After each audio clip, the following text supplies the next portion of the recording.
ኦኬ ሰላም ሰላም እንዴት ናችሁ? ውድ የአሰፋ ቱቶሪያል ቤተሰቦች ዛሬም በሌላ ቪዲዮ ተገናኝተናል።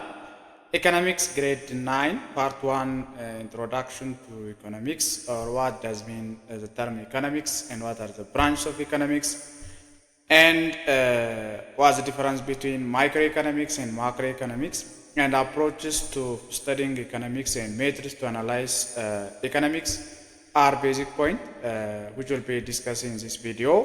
So if you're new for this channel, don't forget making of copy link, share and subscribe my YouTube channel. So let us to start what's the term economics. What's the term economics? The word economics is derived from Greek word, of course, Greek word, okos and nomis. Okos means meaning is household, nomis means meaning is rule or governance. Our economics means in one household management. So this is the word which is derived from a Greek word, okay, Greek word. So economics is the first time defined by Adam Smith. So Adam Smith he was contribute number of contribution on historical development of economics. Due to this reason we can conclude that Adam Smith is the father of economics in the world. ለምንድነው አዳም ስሚዝን ፋዘር ኦፍ ኢኮኖሚክስ ምንለው? አዳም ስሚዝ ኢኮኖሚክስ እድገት ውስጥ ብዙ ኮንትሪቢዩሽን ስለነበረው ነው። ሌሎች ኢኮኖሚስቶች ኮንትሪቢዩት አላረጉም ወይ? አርጓል። ነገር ግን እንደ አዳም ስሚዝ ኮንትሪቢዩት ያደረጉት ኮንትሪቢዩሽን ብዙም አልነበረ ማለት ነው። ስለዚህ አዳም ስሚዝ የመጀመሪያ ጊዜ ኢኮኖሚክስን ዲፋይን ያደረገ ሰው ነው። ክላሲካል ስኩል ኦፍ ኢኮኖሚክ ታውት የሚባል ቲዮሪ ዲቨሎፕ ያደረገ ሰው ነው። ሌሰስ ፌር የሚባል ቲዮሪ ዲቨሎፕ ያደረገ ሰው ነው። አብሶሉት አድቫንቴጅ ቲዮሪ ዲቨሎፕ ያደረገ ሰው ስለነበረ አዳም ስሚዝን ፋዘር ኦፍ ኢኮኖሚክስ እንለዋለን ማለት ነው። ጉድ ሶ ቱ ዲፋይን ኢኮኖሚክስ there are four perspectives. The first perspective is wealth definition or welfare perspective. The second definition is the first perspective is wealth definition. The second one is welfare. The third one is scarcity definition, and the last is gross definition of economics. Good. According to Wells, the economics is simply science that deals about a wealth of nation. Okay, it's a science that deals about a wealth of nation is called Wells definition of economics. So this definition is the first time defined by Adam Smith. So this definition is old. Why it is old? Because it is the first definition. Due to this reason, when we compare this Wells definition with welfare and scarcity and gross definition, Wells definition is old definition of what? Economics. So Adam Smith የመጀመሪያ ጊዜ ዲፋይን ያደረገው ኢኮኖሚክስ ነው። ዌልዝ ዴፊኒሽን ምንለው ማለት ነው። አዳም ስሚዝ ምን ብሎ ነው ኢኮኖሚክስን ዲፋይን ያደረገው? ኢኮኖሚክስ ማለት ሳይንስ ነው። አንድ ሀገር ውስጥ የሚኖረውን ሀብት የሚያጠና ወይ ደግሞ ሀገሪቱ ላይ የሚኖረውን ሀብት የሚያጠና ሳይንስ ከሆነ ይሄ ሳይንስ ኢኮኖሚክስ ይባላል ብሎ ነው አዳም ስሚዝ ዲፋይን ያደረገልን ማለት ነው። ሶ አዳም ስሚዝ እንደዚህ ብሎ ዲፋይን ካደረገ በኋላ የአዳም ስሚዝ ተከታዮች የነበሩ በጣም ብዙ ኢኮኖሚስቶች ነበሩ። እነ ሪካርዶ፣ እነ ማልቲጃ፣ እነ ሚል የሚባሉ ማለት ነው። ከነሱ ከአዳም ስሚዝ ተከታዮች ከነበሩ አንዱ አልፍሬድ ማርሻል የሚባል ኢኮኖሚስት ኢኮኖሚክስን ዲፋይን ሲያደርግ ኢኮኖሚክስ ማለት ሳይንስ ነው that deals about income distribution or how to get money and how to spend that money ብሎ ዲፋይን ያደረገው አዳም ስሚዝ ተከታይ የነበረ አልፍሬድ ማርሻል ነው። ይሄ ዴፊኒሽን ወይ ፐርስፔክቲቭ ዌልፌር ዴፊኒሽን ነው። This is reason according to welfare economics is simply the science that deals about income distribution of households or peoples or how to get money and how to spend that money. So this definition is called welfare definition. Good, welfare definition. Then the third one is scarcity definition. According to scarcity definition or the perspective, economics is simply science that deals about efficient allocation of scarce resource in order to satisfy unlimited human want is called scarcity definition. Good. This definition is, we can say that what the current definition of economics, modern definition of economics. Currently economics defines scenario. የምንጠቀመው ዴፊኒሽን ነው ማለት ነው። scarcity definition. Good. So under this definition we can say that there are two fundamental factors that lead to the foundation of field of economics. The first one is scarcity of resource. The second one is unlimited human want ናቸው ማለት ነው። በእነዚህ ምክንያቶች subject matter of economics እንዲኖር ተደርጓል ማለት ነው። then አራተኛው perspective ደግሞ gross definition የሚባል definition ወይ perspective ነው። gross definition ምንድነው የሚለን? economics is simply science that deals about growth indicators ነው። አንድ ሀገር ውስጥ ኢኮኖሚክ ግሮዝ ማኖሩና አለማኖሩን የሚነግሩን ማክሮ ኢኮኖሚክ ቫሪያብሎች የሚያጠና ሳይንስ ከሆነ ይሄ ዴፊኒሽን ኢኮኖሚክስ ይባላል። ይሄ ሳይንስ ኢኮኖሚክስ ይባላል። ፐርስፔክቲቭ ደግሞ ግሮስ ዴፊኒሽን እንለዋለን ነው። ላይክ ፖቨርቲ፣ አንኤምፕሎይመንት፣ ጂዲፒ፣ ዲፍሌት፣ ኢንፍሌሽን፣ ባላንስ ኦፍ ፔመንት ጂዲፒ ዲፍሌተር አር አዘርስ። እነዚህ ነገሮች አንድ ሀገር ኢኮኖሚ ግሮዝ ማኖሩን አለማኖሩን ሚነግሩን ማክሮ ኢኮኖሚክ ቫሪብሎች የሚያጠና ሳይንስ ከሆነ ይሄ ሳይንስ ግሮዝ ዴፊኒሽን ይባላል ብሎ ነው ዲፋይን ያደረገልን ማለት። ስለዚህ when we conclude that አሁን አራቱን ፐርስፔክቲቮች ስናይ ኢኮኖሚክስን በተመሳሳይ መንገድ አይደለም ዲፋይን ያደረገው። ዌልዝ ዴፊኒሽን is the science that deals about the wealth of nation ነው የሚለው። welfare definition is the science that deals about how to get money and how to spend that money ነው። scarcity definition it simply deals about how to allocate scarce resources in order to satisfy unlimited human want ነው የሚለን። then growth definition ደግሞ economic science ነው that deals about a growth indicators like poverty, unemployment, budget deficit, trade deficit, income inequality ነው የሚለው። this tells us economics is not unique definition.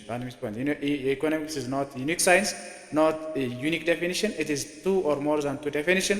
Then we can say that economics is multidisciplinary science, and there is no universally accepted definition for economics because different people can define economics in different meanings. So sir, basic perspectives which use to define economics. Good. Then other is rationals of economics. What are the two fundamental factors that lead to the foundation of economics? There are two fundamental factors that lead to the foundation of field of economics. ኢኮኖሚክስ የሚባል ሰብጀክት ማተር እንዲኖር ያረጉ ሁለት መሰረታዊ ነገሮች አሉ። አንደኛው የሰው ፍላጎት አንሊሚትድ መሆኑ ነው። ሁለተኛው ደግሞ ሪሶርስ ሊሚትድ መሆኑ ነው። ስለዚህ ሊሚትድ የሆነ ሪሶርስ ተጠቅመን አንሊሚትድ የሆነ የሰው ፍላጎት እንዴት ሳትስፈል ልናረጋው እንችላለን? this is subject matter that lead to the these are two fundamental factors or rationals that lead to the foundation of field of what economics. so እነዚህ ነገሮች ባይኖሩ ኑሮ ኢኮኖሚክስ የሚባል ሰብጀክት ማተር አይኖር ነበር ማለት። ስለዚህ ኢኮኖሚክስ የሚባል ሰብጀክት እንዲኖር ያረጉ ሁለት መሰረታዊ ነገሮች ሊሚትድ ሪሶርስ መሆኑና አንሊሚትድ የሰው ፍላጎት መሆኑ ነው ማለት ነው።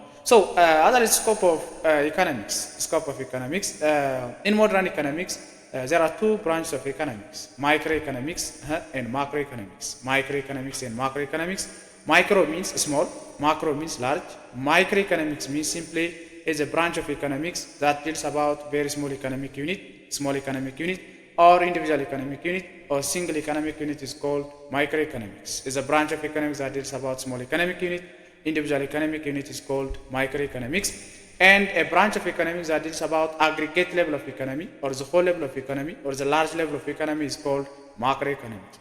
So we can list number of economic variables in microeconomics, like price of oil in Addis Ababa, individual demand, individual supply, households, firms, market, industries are an example of microeconomics.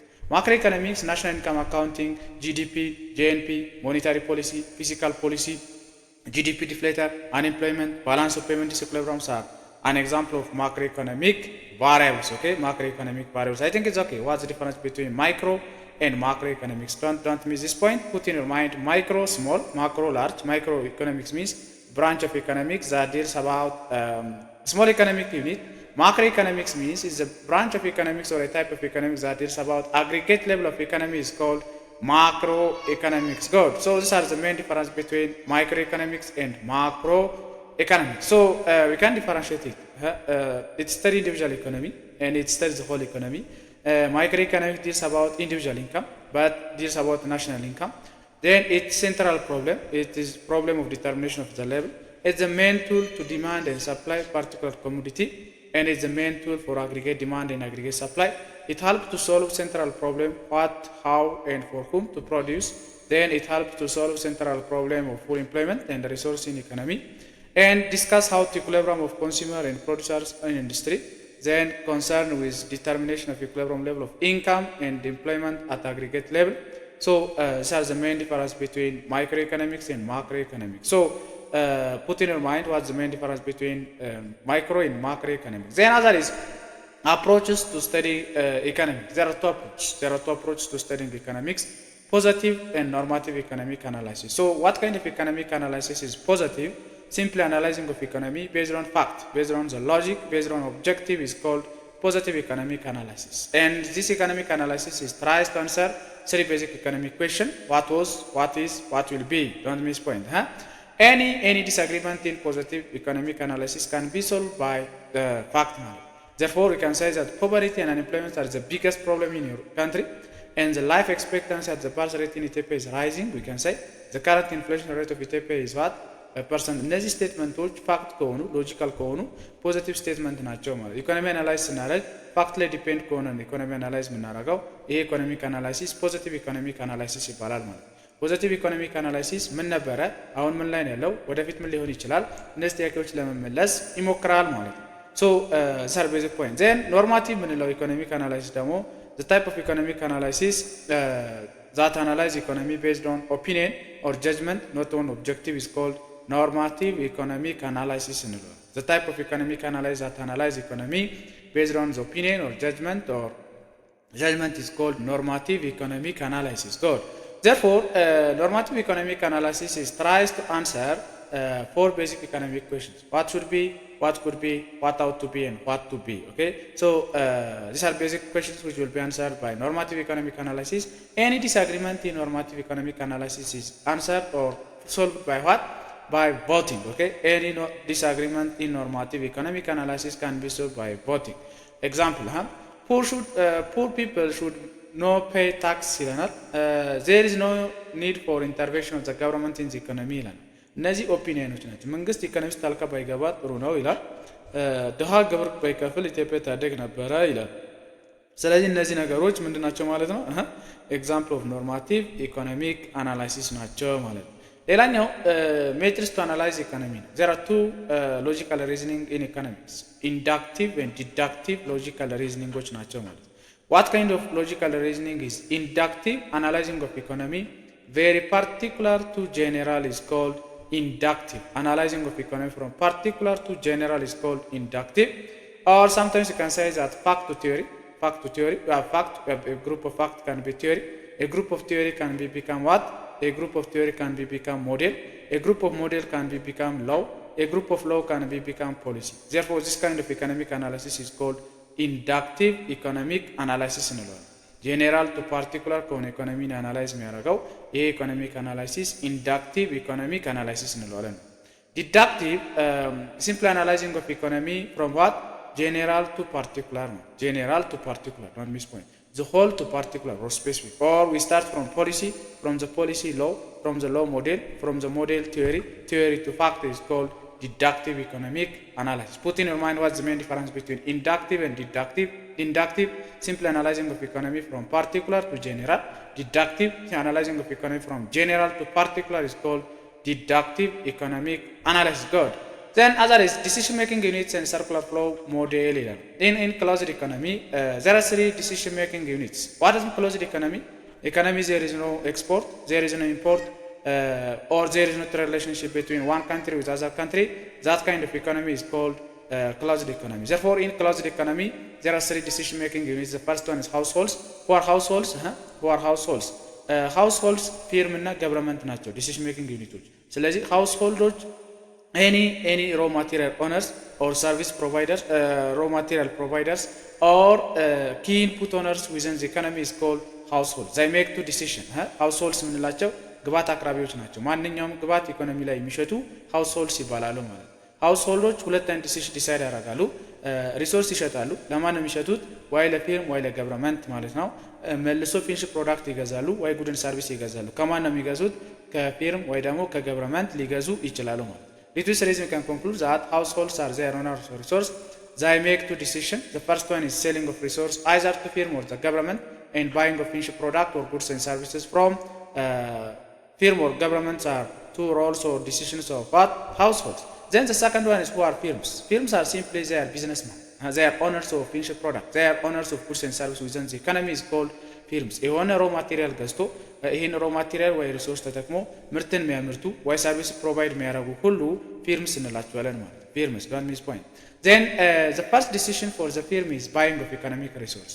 ማንኛውም ቢዝነስ በመሸጥ የሚጀምር ቢዝነስ ዓለም ላይ የለም፣ በመግዛት ነው የሚጀምረው ማለት ነው። ስለዚህ አንድ አምራች ምርትን ፕሮዲውስ ለማድረግ ወይ አንድ ሰርቪስ ፕሮቫይድ ለማድረግ የሚያስፈልገውን ግብዓት መግዛት ይጠበቅበታል ማለት ነው። ስለዚህ የመጀመሪያው ዲሲሽን ምን ያደርጋል ማለት ነው? ፊርም ይገዛል፣ ሪሶርስ ይገዛል። ከማን ነው የሚገዛው? ከሃውስሆልድ ወይ ከፊርም ማለት። ከገዛ በኋላ ፕሮሰስ ያደርግና ምርት ያመርታል። ከዛ የመረተውን ምርት መልሶ ለሃውስሆልድ ወይ ለገቨርንመንት ይሸጣል ማለት። So what are the role of the government within the economy? The role of the government within the economy is providing of public good, collecting of tax, developing of rule and regulation, then providing of subsidies are the role of the government within the economy. So what's public good? It is a type of good, non-rival and non-exclusive for consumption, is called public good. Public good. This is all about for today's